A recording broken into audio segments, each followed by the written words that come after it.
येळकोट येळकोट जय मल्हार. जेजुरीच्या परिसरामध्ये मणी आणि मल्ल हे दोन दैत्य खूप माजलेले होते. ते ऋषीमुनींना फार त्रास देत होते.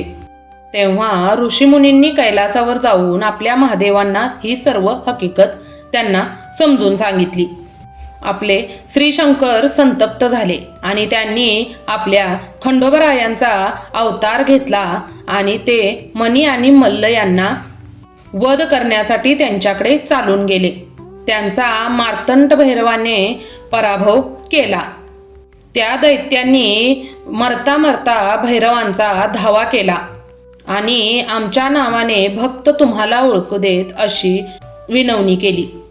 तेव्हापासूनच आपले मार्तंड भैरव मल्हारी या नावाने ओळखू येऊ लागले.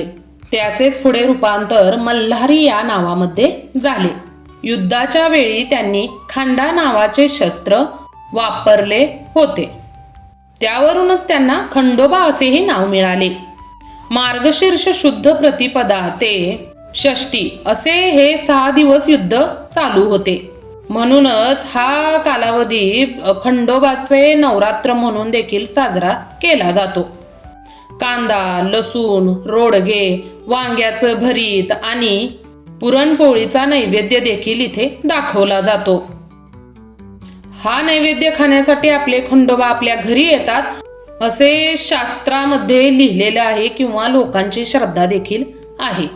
आपले खंडोबा देव हे मूळचे कर्नाटकातील देव आहेत. आपण येळकोट येळकोट म्हणतो ते म्हणण्यामागे इथे 2 अर्थ देखील सांगितले जातात.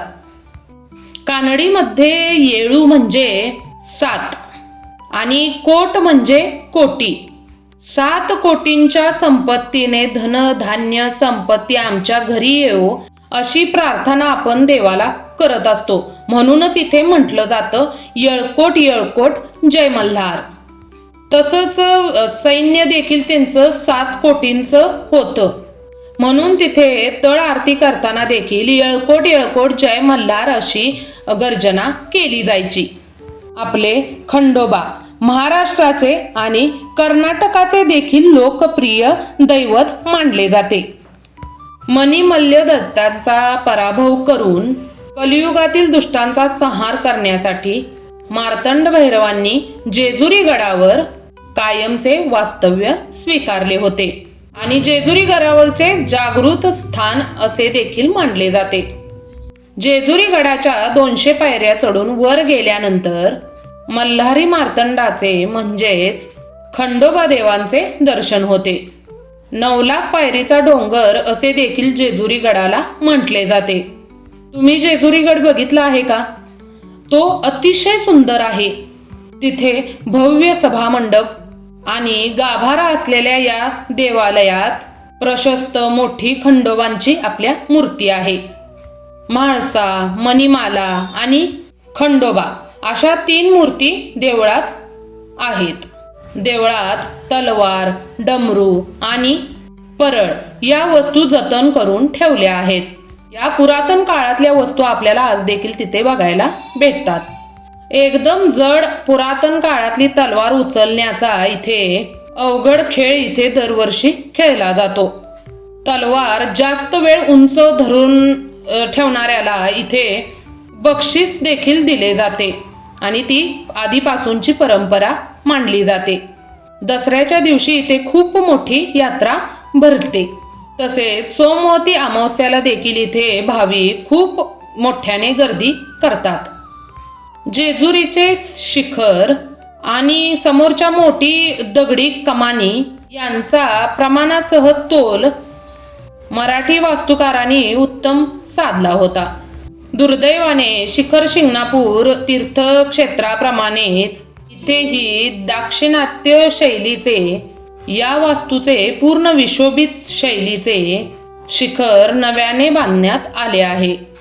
देवळाच्या ओवऱ्या आणि समोरचे ओटा त्यावरचे दगडी कमान अशामध्ये बांधकाम केले आहे. गडावर जाताना वाटेत नगरपालिकेने सुंदर असे उद्यान तयार केले आहे. देवळात प्रवेश करताना उत्तरेच्या दिशेला नगारखाना देखील आहे आणि आपले हे मंदिर पूर्वाभिमुख आहे. आणि तिथे 7 मीटर व्यासाचे आणि पितळी पत्र्याने मडवलेले कासव आहेत. यावर खोबरं आणि भंडारा उधळण्याचा नवस खूप लोक इथं येऊन करतात. खंडोबाच्या नावानं चांग भलं असं म्हणत या भंडाऱ्याचे इथं उधळण होते. येळकोट येळकोट जय मल्हार असाही गजर इथं केला जातो. आणि इथला एक खास विधी म्हणजे तळी भरणे हा एक विधी इथे केला जातो. ते काय असतं ते आपण बघूया. ताटात खोबरे आणि भंडारा घ्यायचा.